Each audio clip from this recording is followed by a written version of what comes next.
আসলে নতুন জামা ছাড়া কি মানে কি জমে না এরকম। পোশাক বানাই দিচ্ছিলাম তো জামা বানাই দিচ্ছিলাম নিয়ে গেলাম আর কিছু বানাই দিচ্ছি তা বলে যে আজকে দিব না দিন পরে এই কারণে একটু দেখতে বেশি বছরে অন্য অন্য সময় এরকম কাজ থাকে না।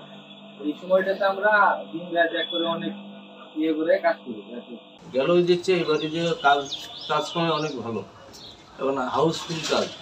আসলে আমরা কাস্টমার আসতেছে যাইতেছে, আমরা অর্ডার নিতে পারছি না, কাজের সমস্যার কারণে দেখা যায় আসলে অনেকের জন্য ঘুরে যাইতেছে আসতেছে, ঠিক আছে। নাইট ডিউটি করে কাজ করতেছি, এইভাবেই আমরা আর কি চলতেছি। জর্জেটের অর্ডার হাউসফুল, সুতি কাজের অর্ডার কম। ছেলে বা পুরুষদের ক্ষেত্রে পাঞ্জাবি শার্ট প্যান্ট মোটামুটি ভালোই।